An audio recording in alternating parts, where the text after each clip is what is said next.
जय श्री राधे कृष्ण। जय श्री लक्ष्मी नारायण। जय माता एकादशी। नमस्ते, आप सभी का स्वागत है मेरे YouTube channel the beauty of spiritual life में। मोक्षदा एकादशी की आप सभी को अनंत शुभकामनाएं। मोक्षदा एकादशी को दूसरे नाम यानी गीता जयंती के नाम से भी जाना जाता है। इसी दिन भगवान श्री कृष्ण ने श्री अर्जुन को गीता का उपदेश दिया था।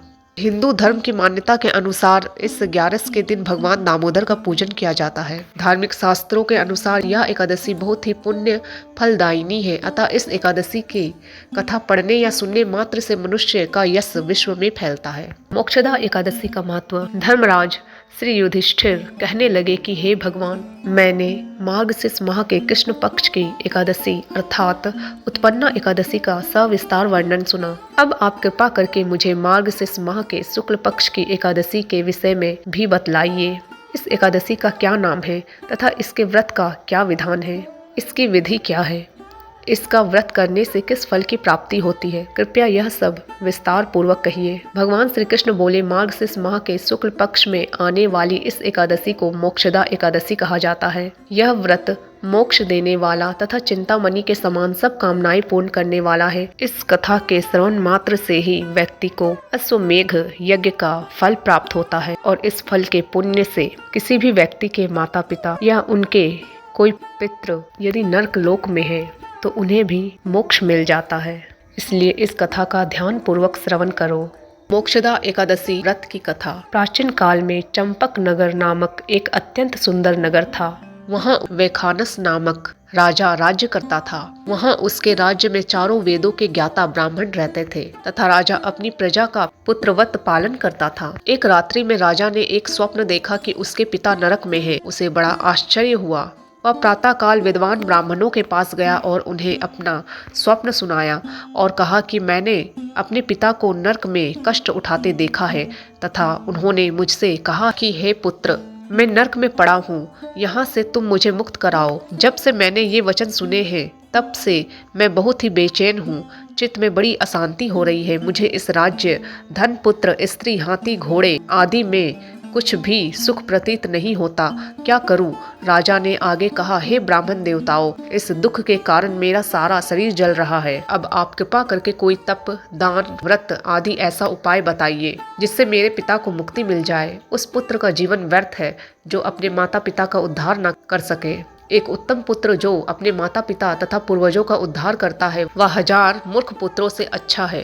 जैसे एक चंद्रमा सारे जगत में प्रकाश कर देता है परंतु हजारों तारे नहीं कर सकते। ब्राह्मणों ने कहा, हे राजन, यहाँ पास ही भूत भविष्य वर्तमान के ज्ञाता पर्वत ऋषि का आश्रम है। वे आपकी समस्या का हल अवश्य ही करेंगे।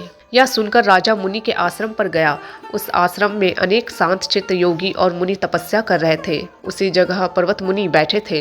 राजा ने मुनि को साष्टांग दंडवत किया तो मुनि ने राजा से कुशलता के समाचार लिए। राजा ने कहा कि महाराज, आपकी कृपा से मेरे राज्य में सब कुशल है, लेकिन अकस्मात मेरे चित्त में अत्यंत अशांति होने लगी है। ऐसा सुनकर पर्वत मुनि ने आंखें बंद की और भूत विचारने लगे। फिर बोले, हे राजन, मैंने योग के बल से तुम्हारे पिता के पूर्व के बुरे कर्मों को जान लिया है। उन्होंने पूर्व जन्म में अपनी पत्नियों में भेद करने का पाप किया। उसी पाप कर्म के कारण तुम्हारे पिता को नरक में जाना पड़ा।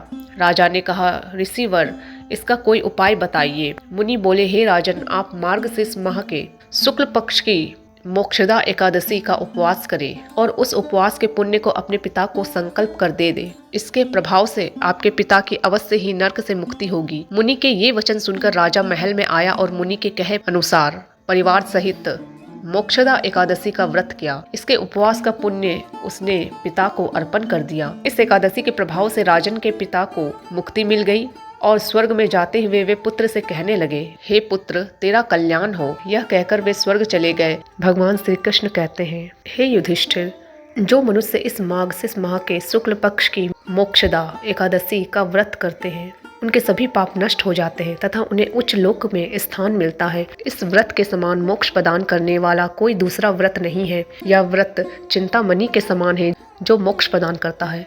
इसका व्रत करने से मनुष्य की सभी मनोकामनाएं शीघ्र पूरी होती है। इसलिए मोक्षदा एकादशी का व्रत मोक्ष की इच्छा रखने वाले सभी मनुष्यों के लिए श्रेष्ठ बताया गया है।